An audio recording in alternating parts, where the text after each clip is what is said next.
Hi hello నమస్తే welcome to Anantha TV.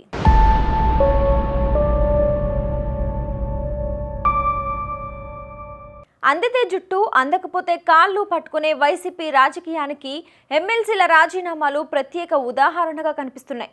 ఎన్నికలకు ముందు పూర్తిగా పార్టీ మారకపోయినా కొంతమంది ఎమ్మెల్సీలపై అనర్హత వేటు వేస్తూ రాత్రికి రాత్రే ఉత్తర్వులు జారీ చేసేవారు.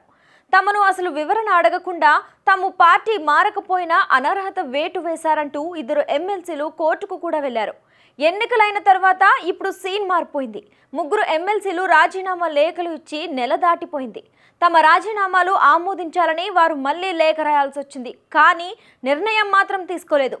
ఆ ఎమ్మెల్సీలను ఏదో విధంగా బుజ్జగించి పార్టీలో కొనసాగించుదామని వైసీపీ నేతలు అనుకుంటున్నట్లుగా ఉన్నారు. కానీ రాజీనామా నిర్ణయం మాత్రం వెనక్కి తీసుకోవడం లేదు. చీ కొట్టినా ఎందుకు వెంట పడుతున్నారన్నట్లుగా వారున్నారు. ఇక శాసన మండలి చైర్మన్ కు మరోసారి లేఖ రాశారు. వైసీపీకి ఎమ్మెల్సీలు రాజీనామా చేస్తే ఒక్క సీట్ కూడా మళ్ళీ ఆ పార్టీకి రాదు.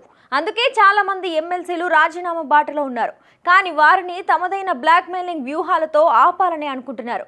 ఎన్నికలకు ముందు మండలి చైర్మన్ తమ వాడని అనర్హత వేటు వేయించి ఎన్నికల తర్వాత మాత్రం రాజీనామాలు చేస్తే ఆమోదించలేని వైసీపీ నిస్సహాయతను చూసి రాజకీయాలు మాత్రం ఇలా అస్సలు చేయకూడదని వైసీపీ నేతలే అనుకుంటున్నారు. వైసీపీని వద్దనుకుంటున్నప్పుడు వారిని వదులుకోవాలి, కానీ బ్రతిమలాడుకోవడం ఎందుకని అనుకుంటున్నారు.